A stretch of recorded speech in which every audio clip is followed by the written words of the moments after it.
Hey there. This is Scott Johnson with the Rheology Podcast. Obviously, you know that because you're watching or you're listening to the Rheology Podcast. I'm glad you're here and I'm glad you're watching and or listening. Wanted to share with you a couple things that are kind of concerning the future of where we're going. And I really wanted to spend some time talking about rheology itself. Rheology is not just a podcast, or it's not just some videos that you see online or on YouTube or whatever.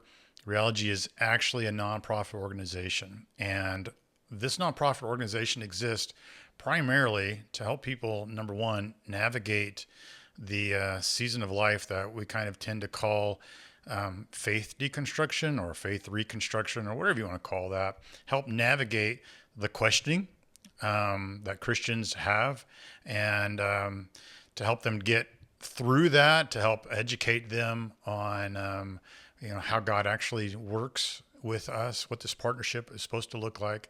And then at the end of that is to help Christians move forward with joining with what God is already doing around them and partnering in the rescue mission, the greater rescue mission that's happening around them in whatever way, whether that's just a Bible study at work, or having people in their neighborhood over to their house for food, or whether it's actually creating a nonprofit organization themselves. So that is really kind of what rheology is all about. But before we can get into all of that stuff, our actual mission of what we're trying to accomplish, we actually have been doing these podcasts and videos and stuff like that to try to help and reach our audience. And that audience, in our definition, is an audience of people who are what we call stirring. And if you've listened to our podcast before, you'll recognize that word. We've used it several times, stirring. And I wanted to spend some time kind of talking about exactly what that means and kind of giving it a little bit more attention, because what we're going to end up doing in the next few weeks or next few months actually is we're going to interview people, real people who are actually in the middle of stirring, or maybe they're a little bit beyond the stirring process and they've moved forward. So I want to spend some time talking about what is stirring. So for me, my history and my past has been kind of documented on this podcast. I wrote a book, and the book is You Can't Get to Heaven If You Don't Go to Church, or so they say. And in that book, I talk about this stuff as well. Talk about my past, my history. If you've watched the series that we did, the Rheology Life series, where I talk about the birth of a dream, death of a dream, and resurrection of a dream, you will know my history. But very, very briefly, to say that my history involves full-time ministry. I became a Christian at 16 years old. I was involved in a great youth ministry. I went to Bible college, and solely for the purpose of getting involved in full-time ministry, and very specifically in youth ministry. And even specific from that, I really just wanted to work and specialize in working with teenagers. And so I did that for a little over 13 years of my life. And so when I was in full-time ministry, and especially in youth ministry, things really made sense to me, because we were really doing ministry, like boots on the ground kind of ministry, where we really were trying to make disciples out of teenagers. And so it wasn't necessarily program driven, or we weren't program focused. We were people driven and people focused. And those people just happened to be teenagers. And I recruited adults to help me do that. And while we were in that, things made sense. And I understood how God worked, and I understood this to be a ministry of really trying to make disciples. But it was only after I got out of youth ministry and I started getting involved with church planting that I started to realize something just wasn't quite right. Now, I'd already known for years before in working in churches that there were a lot of things that were not right with church. But this wasn't necessarily an idea that like something's not right with church. It was really more of a feeling that something's not quite right with the modern American form of Christianity, specifically when it focuses on and surrounds itself with the concept of church, that church is the gate to get into Christianity. And it's kind of the cul-de-sac as well. That's where I started having some issues. And for me, the stirring that we talk about started with me. And the stirring really honestly kind of began with just simply reading the book of Acts and then seeing all this incredible stuff that happened in the book of Acts, right? Where Christianity was just kind of like organically exploding, and even during persecution, right? And people were getting, killed and arrested, and even with all of that happening, it thrived. And so I'm reading this and being like, wow.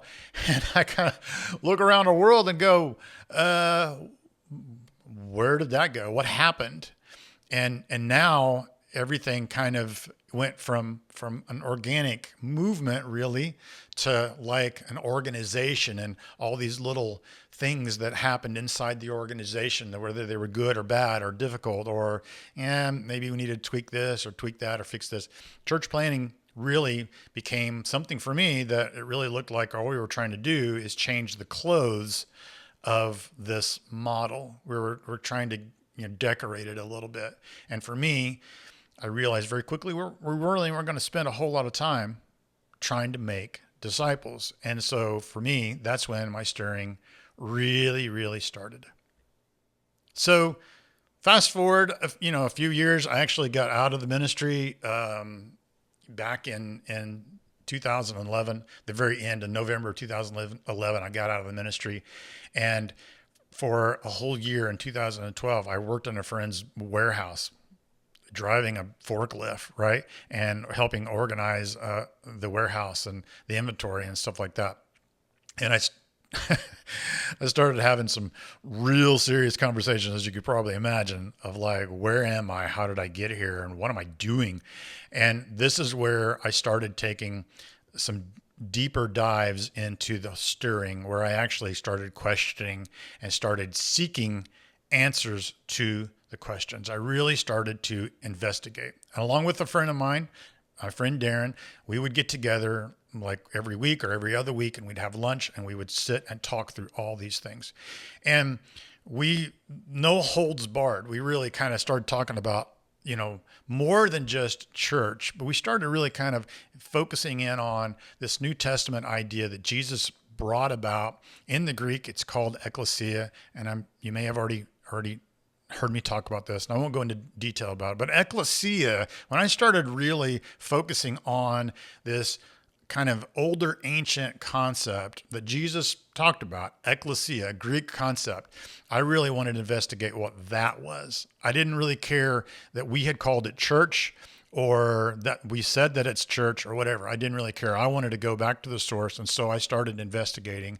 And my investigation led me to a much deeper understanding of what Jesus was really trying to do. And that led me to a much deeper understanding of the complete whole narrative of the Bible, which is that God created humanity for a reason. And that reason is very simply partnership. It's it. And so for a long, long time now, God has been pursuing partnership with us all the way from after the fall of Adam and Eve, right, in the garden, all the way to Jesus. And it was fulfilled in Jesus. And now a true partnership has been formed. And now we have access to it. It's completely free for us to enter into. And it is the missing piece. And this is the rescue mission that Jesus is on. And Jesus is actually currently working in our world. We just don't see him, or don't see him doing what he's doing, but he is. And all of that really started making me understand that my identity was really, truly more found in this idea that I'm supposed to be a partner with God. God has invited me into a partnership, a relationship, like a marriage. He's invited me to do that. He set it up. He made it possible. And now the invitation is mine. And that's what this is all about. And I started realizing that church really had way less to do with it. Church could be a good resource for the ecclesia, for the partnership, but it wasn't the actual partnership. It didn't take the place of it. And that changed everything for me. So to kind of wrap all this up, I wanted to say that I mentioned Darren and I meeting. And Darren, when we met and we discussed these things, one thing that kept coming out, it was, are we the only ones that feel this way? I mean, this is like 2012, 2013, even 2014. For 2 or 3 years, we're meeting and we're desperately trying to figure out, maybe we're the ones that's crazy. I don't know. Maybe no one else has a problem with this. I have no idea. Faith deconstruction wasn't really a thing at that time. And so we had to kind of really start figuring out if we were the only ones really feeling this way. The answer to that was going to be God revealing to me over a period of time, over years. He would reveal to me that it's not the case, that it wasn't just me, and that Darren and I weren't alone in this, because God started bringing people into my life, and these people would start sharing these same stirring stories, and I started to realize that this is a real thing. And then I got introduced to a book called Church Refugees by a guy named Josh Packard. He's a PhD, and he researched this and realized that there is a real growing demographic of people who have been stirring for a long time, and they're kind of done with the idea that church is the cul-de-sac. The church is, as I said before, like the gate to enter through, to get into Christianity, to be able to get with God, like it's the temple or something. People were done with that mentality. And this made me realize that it's not just me or Darren feeling this way. This is actual, factual, documented proof that people are feeling this way. And so with this, I say this. Our whole goal is to reach out and find people who feel the same way that we do, that who are in this moment, this stage of life called stirring. We're calling stirring, that you just start to feel like something's just not right. And it's not that we're looking for people who are disgruntled with church, or that people who have jumped from church to church and they can't find the right church, or that we're trying to resuscitate church somehow, some way. We're not looking for that type of person specifically, but we're looking for the type of person that says, listen, I love God. I want more of God. I want like what the Christians in Acts were experiencing. I want to experience that. I want to be able to abide with God. And he's invited me to be in this partnership, which extends to the rescue mission that he's about. He's inviting me to be a part of that. And I desperately want to be a part of that. But it just seems like it doesn't quite fit in the 21st century American church model and mindset. If that is you, we are trying to reach you. We're trying to reach out to people like you who are stirring, to first of all, let you know you're not alone, not at all.